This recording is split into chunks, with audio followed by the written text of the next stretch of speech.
Hola, ¿qué tal? Comenzamos la mini clase del día de hoy. Yo soy Alex Ramírez Arballo y te invito para que me sigas en este canal, que me ayudes a hacerlo a crecer, que me des un like, que me digas desde dónde me estás escuchando, que compartas si crees que hay algo de valor aquí y sobre todo que me acompañes, que me pongas atención mientras hablo, porque tal vez, y ese es mi deseo más ardiente, tal vez entre las cosas que yo voy a pronunciar aquí, exista algo que pueda ser de beneficio para ti y para tu vida. Lo que yo hago aquí es un ejercicio autorreflexivo, una especie de toma de conciencia pública, porque creo profundamente en la capacidad del ser humano para modificar sus circunstancias. Creo en la libertad, pero no en una libertad demagógica, una libertad de dientes para afuera, no una libertad que es acción. Porque la libertad va mano a mano con el amor, y el amor es siempre transformación. En eso creo y por eso me expongo aquí, porque creo también que es necesario comunicar aquello en lo que uno cree, sobre todo cuando uno supone que es de beneficio. Lo que es de beneficio para mí perfectamente puede ser de beneficio para ti. Yo vengo del mundo de la academia, vengo de un mundo muy cerrado, de un mundo autorreflexivo, de un mundo donde las personas viven en un claustro encerradas, pensando y meditando y escribiendo siempre sobre 1 o 2, 3 temas, y ahí pasan 30, 40 años, ¿verdad?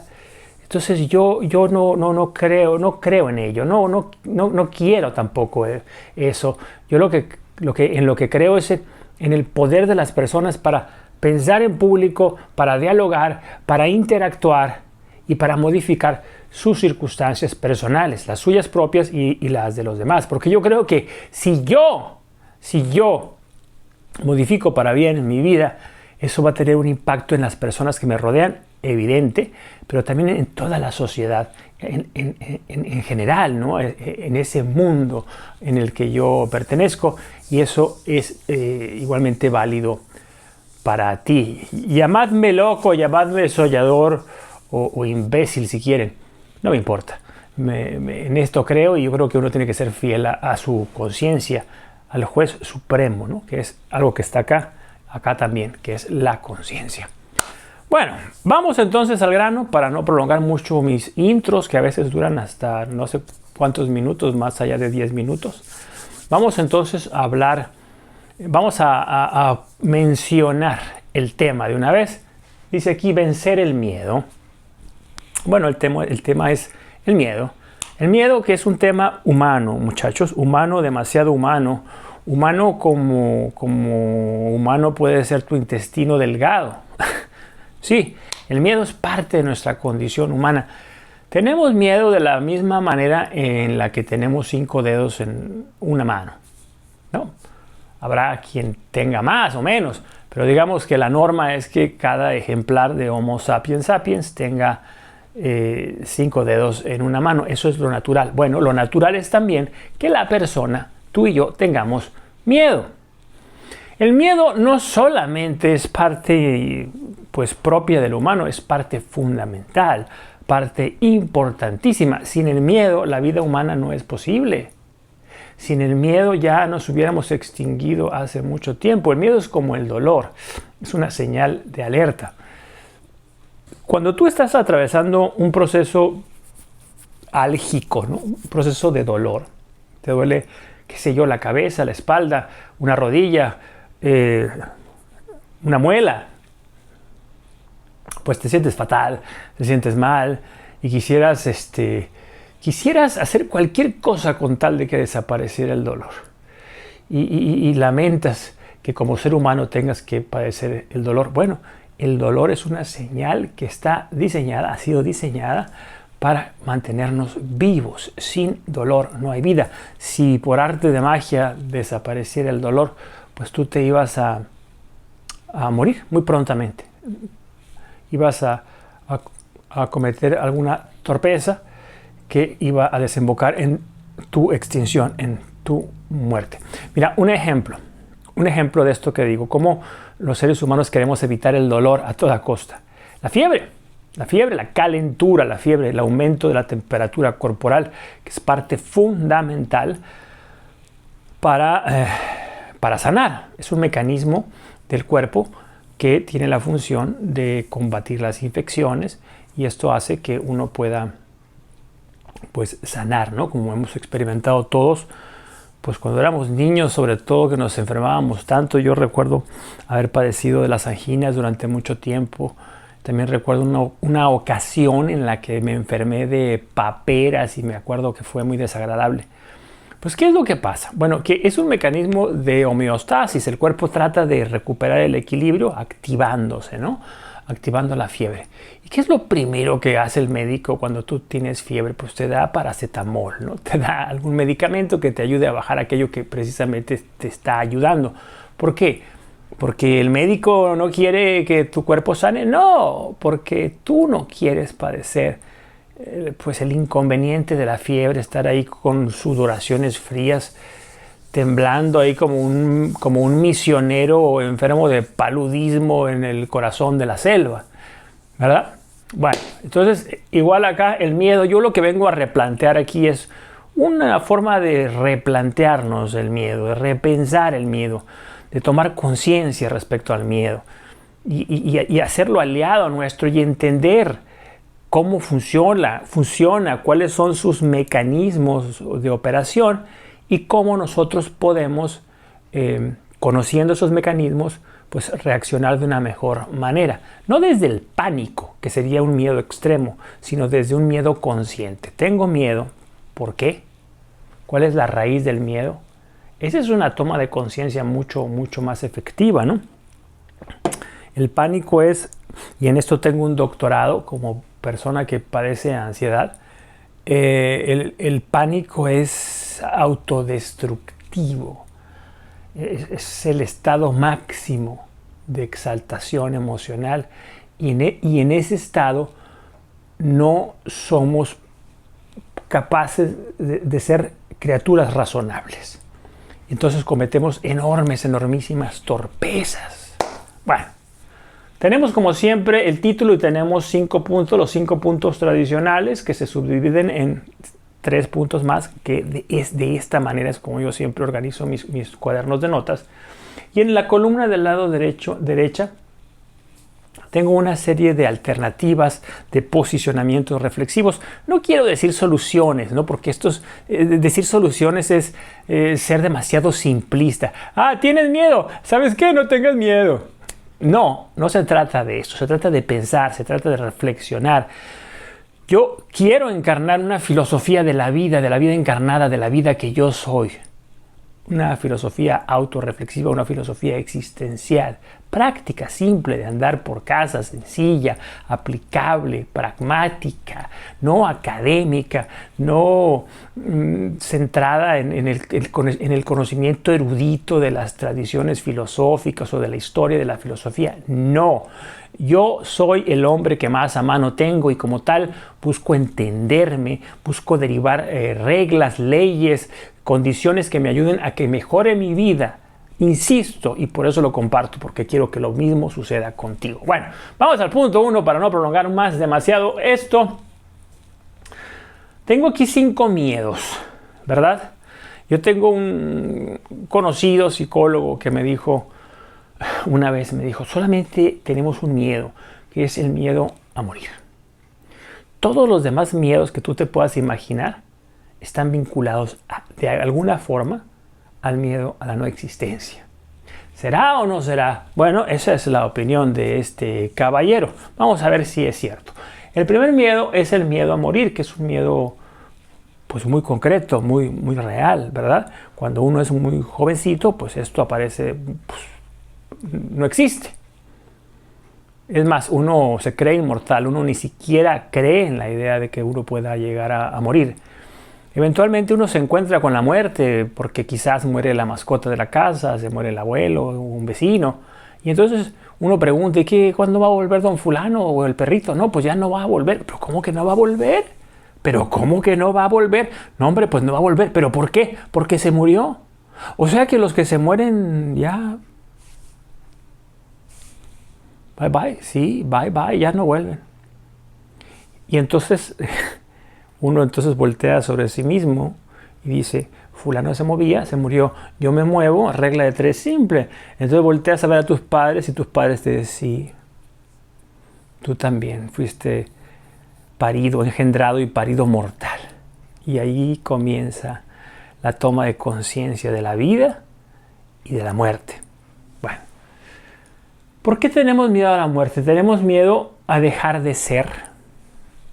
El ser quiere permanecer en su ser, decía Spinoza. El ser quiere continuar siendo lo que es, siendo como proyecto circular infinito. No circular, ¿cómo se llama esta forma no circular? ¿Cómo se llama? Espiral. Espiraloide. Dando la vuelta, siempre girando, pero avanzando, creciendo y proyectándose. El ser es eso, latido, expansión y contracción.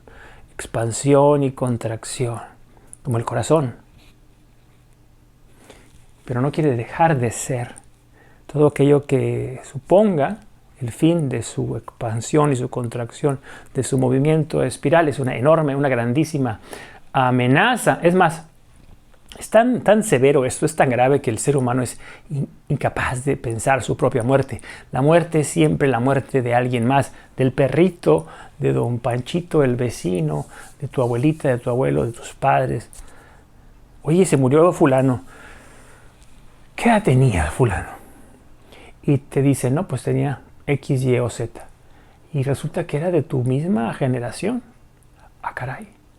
Entonces dices, pero es que la vida que llevó fulano seguro fumaba y se ponía todo borracho y comía pues de una manera un poco sana. Y tratamos de justificar para que la muerte siempre sea algo que le afecta a alguien más. Queremos esquivar la bala, pero pues no es así. Algún día tú y yo dejaremos de emanar y yo dejaré de estar aquí y aquí habrá un vacío, no habrá nada. Incluso si dejara esta escritura aquí, supongamos que me muero hoy por la noche, pues mañana estará aquí la escritura, ¿no? La impronta de lo que yo hice el día de hoy. El video estará ahí, seguirá estando en YouTube, pero yo ya no estaré, ya no seré proyecto, seré nada, ausencia de proyecto, ¿verdad? Solo podría definirme de una manera negativa. Entonces, obviamente eso, como dicen mis amigos españoles, eso acojona, ¿no? Eso claro que nos da yuyu, nos da miedo. Tenemos miedo a la muerte porque tememos dejar de ser, porque tememos el olvido. Luego inventamos aquello de que no se muere el, ¿cómo es? No se muere el que se muere, sino el que es olvidado. Entonces nos inventamos esa segunda muerte, ¿verdad? Que es, bueno, hay quien dice que hay tres muertes. Primero, la muerte que mencioné al principio, cuando nos cobramos conciencia de nuestra propia mortalidad. Segundo, el momento en el que efectivamente morimos, fisiológicamente dejamos de funcionar como un ente organizado. Y tercero, la muerte del olvido, la muerte del mundo que nos rodea. ¿Tú te has puesto a pensar, esto es muy cierto, tú te has puesto a pensar que un día se te garantizara a ti, por lo que sea, por un avance tecnológico, por un milagro, se te permitiera a ti ser inmortal, se te diera el don, entre comillas, de la inmortalidad? Pues de entrada suena muy bien, ¿no? Pues no tengo que beber el trago amargo de la muerte. Pero ¿qué pasaría? ¿Valdría la pena tu vida si, pues da igual lo que hagas hoy o mañana o dentro de 10,000 años, lo puedes hacer? Pero no solamente eso, el mundo a tu alrededor desaparecería. Primero irían muriendo pues tus familiares, morirían tus hijos, tus nietos, tus bisnietos. De tus amigos ya ni hablo, pues morirían todos hace muchísimo tiempo. Pero no solamente eso, morirían las modas, la música, las formas sociales. El mundo entero moriría y tú estarías ahí en el centro de todo como un testigo. Y aquello tendría que ser una tortura infame ver cómo ese mundo se va cayendo a pedazos. Y sería tal el cambio en algún momento, sería tan tal la distancia entre tú inmortal y ese mundo que se va transformando, que en algún momento ese mundo se convertiría en algo inaprensible, algo incognoscible, algo que tú no podrías entender. Entonces en ese momento dejarías de ser humano y serías simplemente algo vivo. Ya ni siquiera un animal. Bueno, quizás sí, un animal, ¿no? Pero ya no serías humano, porque perderías esa capacidad de saberte en el mundo. Eso es terrible. Lo que estoy diciendo es terrible, eso es casi como el infierno, ¿verdad? Entonces, tememos el olvido. Y entonces por eso nos proyectamos, tenemos esa pulsión creadora, ¿no? que es la pulsión en su forma más básica, sería la pulsión sexual, ¿verdad? Pero necesitamos crear no solamente otros seres humanos a través del coito, ¿no? de las relaciones sexuales, de la reproducción sexual, no, sino videos como obra, negocios, la huella humana que queremos dejar aquí es precisamente esto, una respuesta al miedo al olvido y el miedo a la intrascendencia, el miedo, y esto es terrible también, el miedo a que nuestra vida se contenga en sí misma, que no seamos capaces de tocar a nadie. Y aquí quiero hacer una pausa. Esto bastaría para que cada mañana al despertar uno se despertara o se levantara de la cama con un entusiasmo profundísimo, buscando precisamente no ser sujetos intrascendentes, actuar desde el corazón. Por eso somos seres espirituales, porque buscamos la trascendencia. Buscamos la trascendencia. Yo creo en Dios, sí, porque yo lo encuentro razonable y lo encuentro presente a cada paso y lo encuentro como una necesidad de diálogo, como ese gran otro. Lo encuentro también en la necesidad de agradecer profundamente y, como diría Paul Ricoeur, lo encuentro en el final del camino. Lo mío es llegar a tiempo a mi muerte y que Dios se encargue de lo demás. Pido a Dios, a ese Dios en el que creo, me permita por lo menos un poquito al menos que mi presencia en este mundo no haya sido en vano. Ese es mi gran deseo, porque bueno, yo también como ser humano que soy, como cualquiera, pues tengo esas vacilaciones frente a la sepultura propia, ¿no? Que tiene ahí mi nombre y una fecha. Y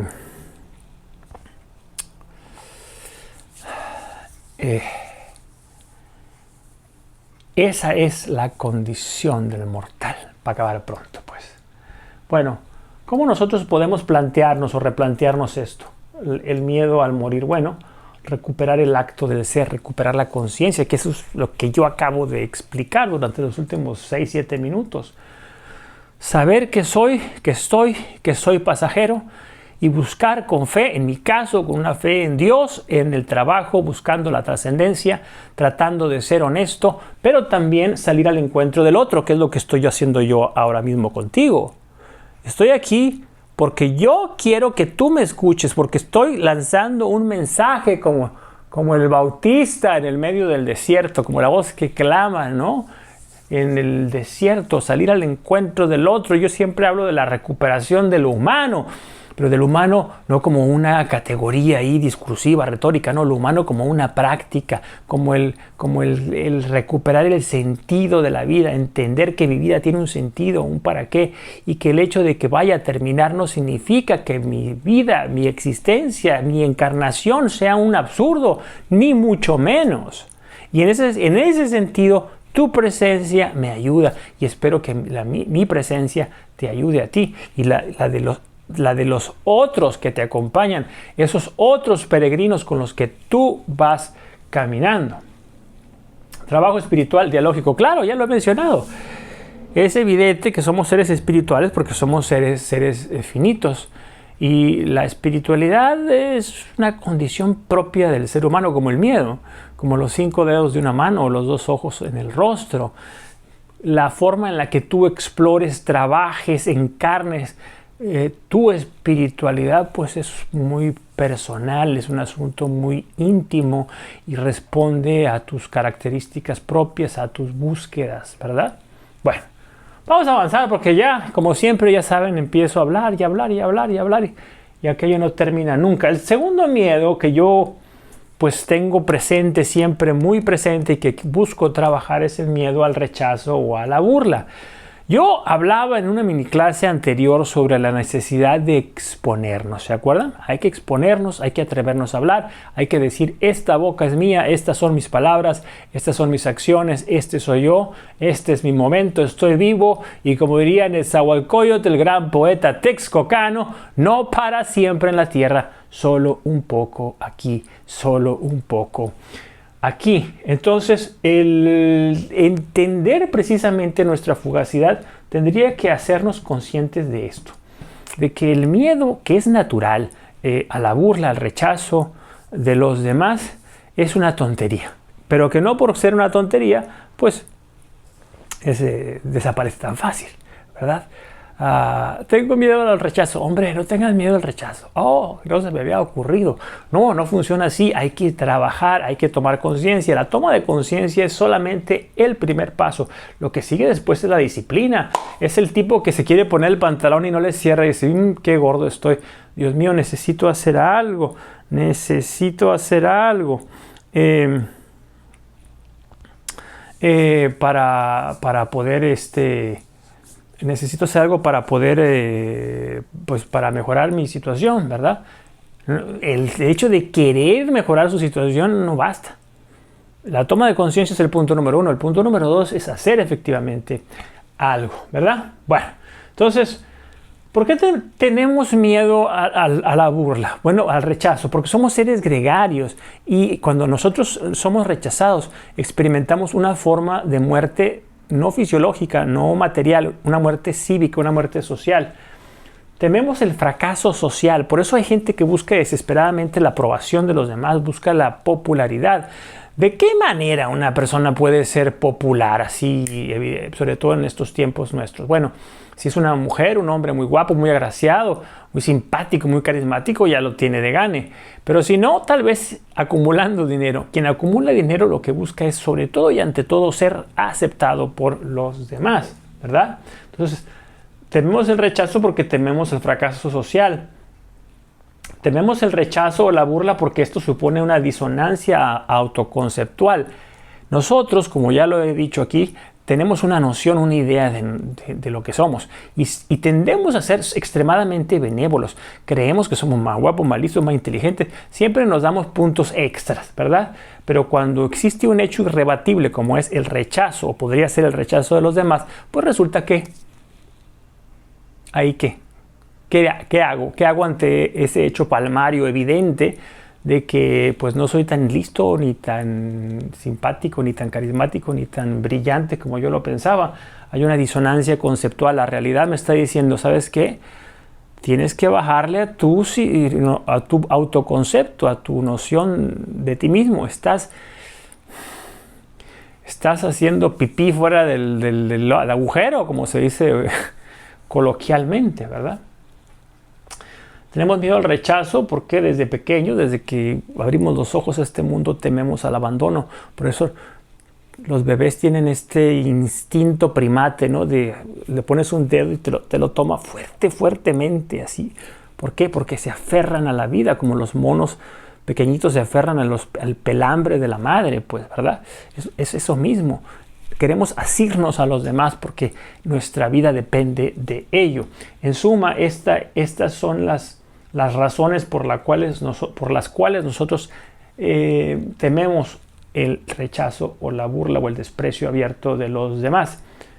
¿Cómo puedo reenfocar o reframe, ¿no? ¿Cómo se dice eso en español? Reenfocar, comprender, releer este miedo natural. Bueno, pues yo propongo aquí 3 cosas. Primero, trabajar la amistad. La amistad es un acicate, la amistad es una palanca, la amistad es una vitamina, la amistad es un amplificador, la amistad es una gran fuerza que hace posible que nuestra vida se potencie de gran manera. Entonces, quien trabaja la amistad de verdad es una persona que está muy bien posicionada para enfrentarse a pues ese miedo natural que es el miedo al rechazo. Entender, plantearte esta declaración, ¿no? Y tenerla siempre muy en mente. Soy un proceso, estoy aquí y ahora. Esto que tú estás viendo, a este sujeto que estás viendo ahora mismo, pues es la actualización más reciente. Es la actualización 2025, septiembre 2025 de Alejandro. Pero esto no es el fin, ni mucho menos. No tengo que considerarme el hombre más acabado de todos, más sofisticado, más refinado. Ya no. Hay vida después de esto que estás viendo ahora. Hay vida, hay posibilidades. No me agosto, no me acabo aquí mismo, ¿verdad? Entonces, cuando yo entiendo que soy un proceso, si he sufrido un rechazo, o una burla, un desprecio, pues lo que tengo que hacer es reajustar mi autoconcepto. Y esta forma me parece a mí la adecuada, decir soy un proceso. No funcionó, no por aquí, no por hoy, por ahora no. Pero no me he muerto todavía, entonces tengo que reajustar las velas, tengo que replantearme una evaluación personal profunda y tengo que seguir caminando. Esto no va a impedir un rechazo, un desprecio, una burla, no me va a callar la boca, tampoco me va a atar las manos o los pies.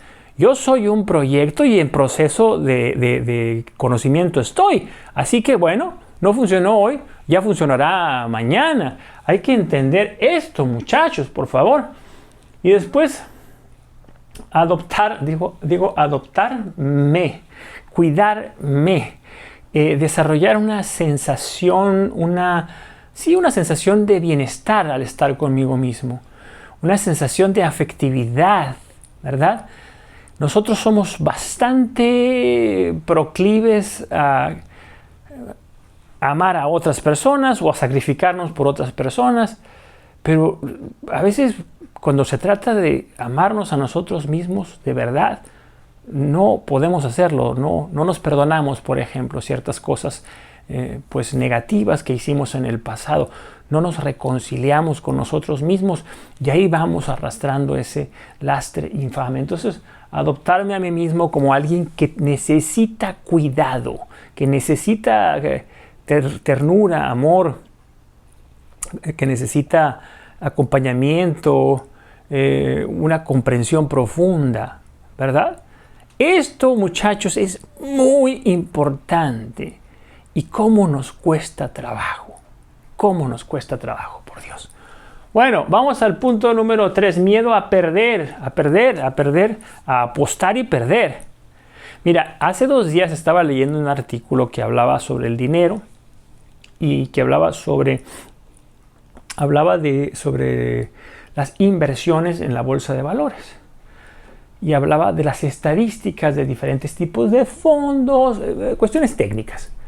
Pero finalmente el artículo hablaba de cuán sobrevalorado está el asunto de la inversión en la bolsa de valores, porque, por ejemplo, hay una compañía que tiene una serie de activos, ¿verdad?, que están ahí en la bolsa de valores, y resulta que el 80% de ellos, por decir un número, pierden valor o ganan nada. Y es 20% o quizás menos son aquellos activos financieros que generan una ganancia extraordinaria. Y esas ganancias extraordinarias son las que hacen que el negocio valga la pena. En pocas palabras, pierden mucho más de lo que ganan en cuestiones de números, ¿verdad? De números absolutos, pero en cuestiones del porcentaje y del valor de esa minoría, de ese pequeño porcentaje, entonces ahí sí es que ganan. ¿Me explico? De tal manera que para una persona que se dedica a estos menesteres, que sus acciones pierdan valor es una cuestión tan cotidiana como el aire que respiran o el sol que entra por las ventanas de las casas, ¿ya? Entonces, ¿por qué tenemos miedo a perder? Tenemos miedo a decepcionar a los demás, por miedo al rechazo, y a decepcionarnos a nosotros mismos. No queremos reajustar nuestro concepto. Tenemos miedo a perder el capital más importante de todos, que es el tiempo. Y decir, caramba, le dediqué tanto tiempo a esto que al final terminó en nada. Estaba buscando agua y cavé 200 metros. Me desbaraté las manos, la espalda, la cabeza, la fe, y la arena sigue tan seca como allá arriba, 200 metros arriba. Y esa sensación de vida derramada, de vida perdida, de vida que se ha vivido en vano es terrible. Entonces, tememos el perder porque supone que hay... No supone, se pierde tiempo, ¿verdad? Se desperdicia un tiempo porque no hay una recompensa a un trabajo que se ha realizado. ¿Ya?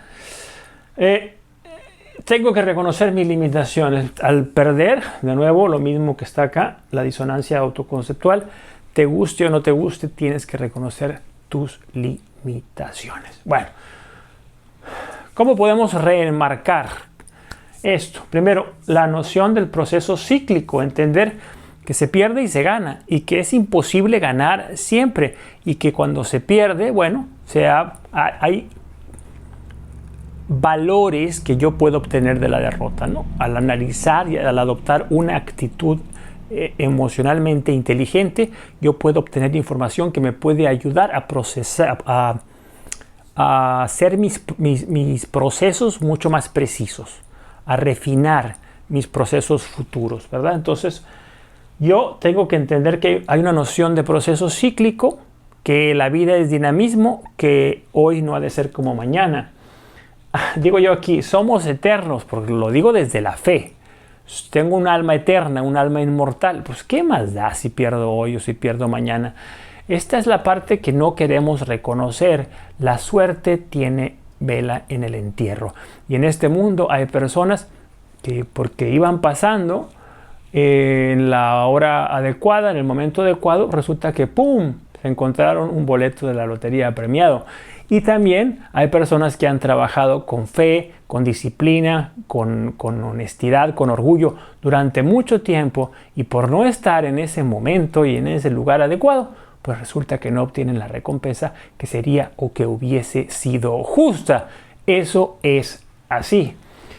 Todos perdemos siempre. Todos perdemos siempre. A mí me gustaría muchísimo que cada uno de los videos que yo hago tuviera éxito y alcanzara a muchas personas y yo pudiera entrar en diálogo con un montón de personas. Pero no es así y no va a ser así y no es así para nadie. Por poner un ejemplo, puse el ejemplo de las personas que invierten en el mercado de valores, ¿verdad? La gente que va no sé, la gente que juega algún deporte, practica algún deporte de competición, ¿no? ¿Qué sucede? Pues no van a ganar siempre. De hecho, lo más normal que suceda, lo normal, es que pierdan casi siempre, porque el campeón es uno y los demás, pues no son campeones. A lo mejor incluso son mejores que el campeón, pero por circunstancias, pues no consiguieron el campeonato. A lo mejor entrenaron más duro que el campeón, a lo mejor tienen más talento que el campeón, pero por circunstancias de esas que tiene la vida, no salieron con la corona de la victoria encima. ¿Y qué van a hacer? Te pregunto, ¿qué vas a hacer tú? ¿Te vas a echar a un rincón a llorar? Bueno, puedes hacerlo. ¿Quién soy yo para decirte que no lo hagas? Si quieres llorar, llora el resto de tu vida. No es mi opción, ¿verdad? Tampoco creo que sirva de mucho este asunto de las lágrimas. Punto número 4. Otro miedo que tenemos, que es un miedo bastante importante, es el miedo a la soledad. ¿Por qué? Porque la soledad nos pone frente al espejo del silencio. ¿Sí? Y hay gente que no puede estar en silencio. Tan no puede estar en silencio que hay gente que prende la televisión ahí cuando está solo en su casa, ¿no? Con tal de escuchar voces humanas. O están ahí escuchando los podcasts, ¿no? Y espero que estén escuchando este video también. Porque necesitan el ruido para no estar con su cabeza, ¿no? No estar escuchando las voces en su cabeza, sus propios pensamientos. La soledad nos habla también, o puede conllevar pobreza afectiva, ¿no? Sobre todo cuando la soledad no es un aislamiento deseado, ¿no? No, cuando es soledad como producto de circunstancias ajenas a mí, porque simplemente pues no le importa a nadie, por decirlo de alguna manera, ¿no? Entonces esto supone pobreza afectiva. Uno dice, caramba, no estoy en la cabeza de nadie, mucho menos en el corazón. Estoy aquí olvidado de todos, bla, bla, bla. La incapacidad de diálogo.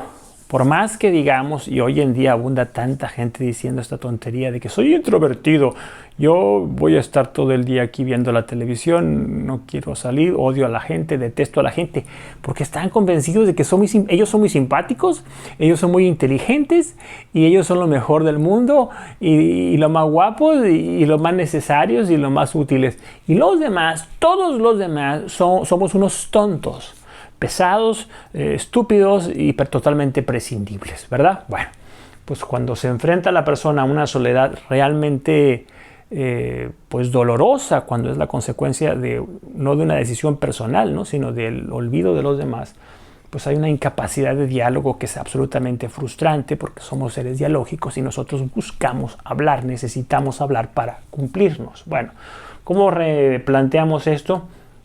Por ejemplo, en el asunto del silencio tenemos que, tengo yo, no voy a darte aquí clases o imponerte ninguna regla, ¿no? Yo me lo planteo a mí mismo. Alejandro, practica la contemplación, lo cual a mí no me cuesta mucho trabajo. Mantente en silencio, detente un momento, aprende a estar en silencio. ¿Quién decía esto? Creo que era Pascal, aquello de que todos los problemas de la humanidad se originan porque no podemos estar 30 minutos en silencio dentro de una habitación, y lo decía Pascal hace cualquier cantidad de años. Ahora imagínense hoy en día, ¿verdad? Necesitamos recuperar la capacidad de la contemplación. Por ejemplo, hay gente que va y ora delante del Santísimo, los católicos, ¿no? Los budistas tengo un amigo que es budista y hacen retiros de 6-7 días de silencio, me acuerdo. Pero no solamente eso, ¿no? Además de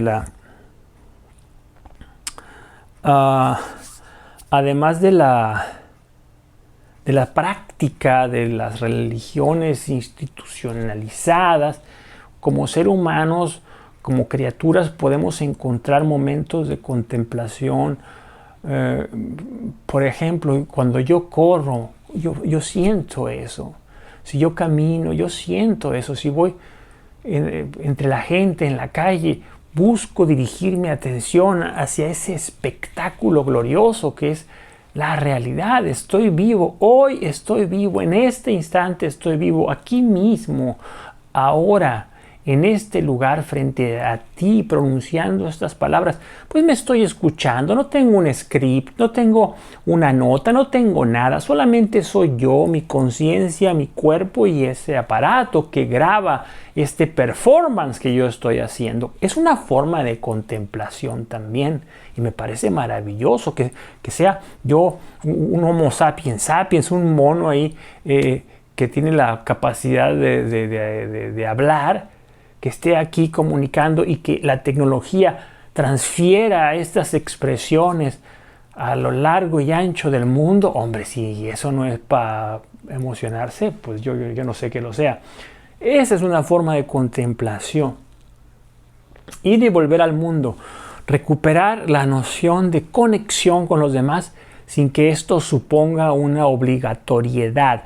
Es decir, sin que yo tenga que renunciar a ese espacio privado de intimidad conmigo mismo o de intimidad con Dios, de separación. ¿Por qué los monjes, los anacoretas, los ermitaños se iban a vivir en una caverna allá lejos, en un espacio remoto, separados del mundo? ¿Por qué? ¿Porque les caían gordos todos los demás? No, porque necesitaban esta conexión personal con la intimidad trascendente. Así que es menester abrir canales de encuentro siempre, siempre. Hay gente que llega a un momento en su vida en el que se descubren solos, ¿verdad? Y pues como es natural, pobrecitos, se quejan y dicen: nadie me pela, nadie me quiere ya, nadie le importo. Y uno tendría que preguntarse, por lo menos a uno mismo, pues en ese examen de conciencia: ¿es esto algo injusto o es la consecuencia natural de mis acciones? ¿no será que yo fui el que durante los últimos 10, 15, 20, 30, 40 años les di a todos con la puerta en las narices? ¿No será que yo no supe abrir canales de encuentro con los demás? ¿No será que, como diría Nervo, cuando sembré rosales coseché siempre rosas? Bueno, nunca es tarde, mis amigos, mis amigas, nunca es tarde para abrir canales de encuentro con los demás, de encuentro humano verdadero, auténtico. No me refiero a esas relaciones sociales simplonas, preestablecidas, estereotipadas, de fiestecitas y juntaditas y esas cosas. No, me refiero al encuentro de corazón a corazón con los demás, entendiendo el valor único del otro y su dignidad. A eso me refiero. Bueno, número 5. Total, ya me pasé, ya llevo como 40 minutos, ¿no? ¿Qué más da? El miedo al dolor. Hay gente, a mí me ha tocado escuchar personas que dicen, no, a mí no me da miedo morirme, a mí lo que me da miedo es el dolor. Bueno, haces bien, ¿no? Luego hay otros que dicen, total, a mí yo ni me cuido ni nada, total, si me tengo que morir, me muero y ya. Esta gente a veces creo que no se da cuenta de lo que está diciendo. Piensa que morirse es un asunto fácil y en muchas ocasiones no lo es. Una persona a veces antes de morirse, antes de expirar, tiene que atravesar un larguísimo viacrucis. Por eso entiendo que exista un miedo natural al dolor. ¿Por qué? Pues a un nivel fisiológico es un miedo instintivo, ¿no? De la misma manera que, pues no sé, hay personas que tenemos miedo a la oscuridad. Bueno, yo no, pero hay gente que tiene miedo a la oscuridad. Yo tengo miedo a las serpientes, ¿no? A las culebras. Ese es un miedo también ancestral. Hay gente que le tiene miedo a las arañas, yo no. Hay gente que le tiene miedo a los espacios cerrados, yo sí, soy claustrofóbico. Son miedos antiguos, miedos que están entrelazados en nuestro ADN. Bueno, pues entonces hay un miedo instintivo al dolor. ¿Por qué? Porque supone que hay algo que nos está afectando, algo que nos está atacando. Y nuestro cerebro procesa el dolor espiritual, el dolor psíquico, mejor dicho, psíquico. El dolor psíquico lo procesa de la misma manera que el dolor físico. Entonces, una persona que se encuentra atrapada en la soledad y hay una ausencia de relaciones afectivas está padeciendo una tremenda tensión psíquica y eso es dolor. El miedo al dolor supone una limitación existencial. ¿Por qué? Porque la persona que anticipa el dolor ya está viviendo el dolor, aunque no haya causa del dolor, aunque él mismo sea causa y consecuencia de su propio dolor. ¿Me explico? No es que, por ejemplo, vamos a ver, vamos a suponer que tú tienes, qué sé yo, un automóvil, un coche que te compraste y que has querido tener durante muchísimo tiempo y eso te hace sentir muy bien. Pero al mismo tiempo dices, caramba, alguien lo va a rayar, lo pueden chocar, me lo pueden robar. Y todo eso no ha pasado, pero está en mi cabeza como posibilidad. Entonces se empaña el placer de poseer aquel artefacto, un vehículo. ¿Por qué? Porque yo estoy generando un dolor o una tensión psíquica que no se origina en una realidad histórica, concreta, material, efectiva, en la realidad, pues, sino en mi propia imaginación. Entonces, ahí hay una limitación existencial porque yo no estoy disfrutando pues, la posesión de ese vehículo que yo tanto deseé. Es un ejemplo muy baladí, muy simple. Ahora, haz una traslación, un traslado de este ejemplo a cualquier otra área de tu vida y piensa hasta qué punto la propia anticipación, el pensamiento anticipatorio te está arrebatando la felicidad. Y esto es tremendo, muchachos, porque en suma todos estos dolores suponen una pérdida de talento. Porque la persona no está en el aquí y en el ahora, la persona no está relajada, no está flojita, como decía mi terapeuta, no está decía, es como un espagueti duro, decía, no cocido, no está blandita, sino está rígido. Y eso es exactamente lo que pasa. Y la persona que se encuentra en ese estado, pues no es una persona creativa, no es una persona que contribuya, es una persona que está padeciendo y que está sustrayéndose de la realidad y está dejando de contribuir a la sociedad a la que pertenece. Y por último, bueno, el anticipo de la extinción, que es exactamente lo mismo, ¿no? Volvemos al punto número uno. El miedo al dolor supone que voy a morir y estoy ya, fíjense, como cuando uno se muere, uno no padece su propia muerte, ¿verdad? Porque la muerte genera dolor al otro, al que se queda, no a uno mismo.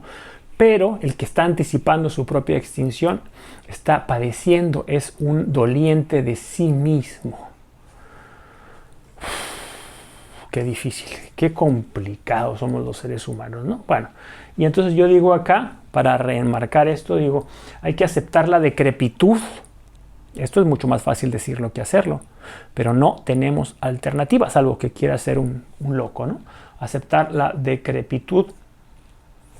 ¿Cómo o qué podemos hacer? Bueno, lo más obvio es vivir intensamente cada día, trabajar intensamente cada día, producir, crear, tener amigos, tener relaciones fructuosas, sanas con otras personas, reconocer el apetito de sentido que tengo como ser humano que soy, encontrar cuál es mi sentido de vida y ocuparlo, encarnarlo, vivirlo, ¿sí? Y entender que morimos diariamente, que la muerte final, la muerte fisiológica, no es un evento absoluto, sino es el último paso de una larga cadena de eventos que le damos en llamar vida. Muerte y vida son los dos lados de una misma moneda. Se encuentran, digamos, como si fueran una cadena, están entrelazados, no hay muerte sin vida y viceversa. Esto es, pues es una noción lógica que uno tiene que encarnar y uno tiene que entrenarse, ¿verdad? Uno tiene que pensar estas cosas voluntariamente, llevar un diario, hablarlas, escribirlas, encarnarlas. Eso para mí es vivir una vida desde la filosofía, una vida con conciencia existencial, una vida, como dice la logoterapia, con sentido. Yo encuentro un enorme sentido al hablar contigo aquí a través de esta cámara. Y en virtud de ello busco contribuir con mi granito de arena, porque todo esto que vengo a compartir contigo tiene que ver, decía al comienzo de este video, con una autorreflexión, ¿verdad? Pensarme a mí mismo, reflexionar y hacerlo público, ¿sí? Pero no solamente hacerlo para comunicar y tener un video que publicar, ¿no? Sino para derivar de esa autorreflexión un nivel de vida, un estado de vida más rico, más humano. Cuando yo he hablado aquí de recuperar la humanidad, no es un eslogan político ni religioso, no, estoy hablando de esto mismo, de repensarme, de replantearme en el mundo y de esta manera pues hacer que mi vida sea más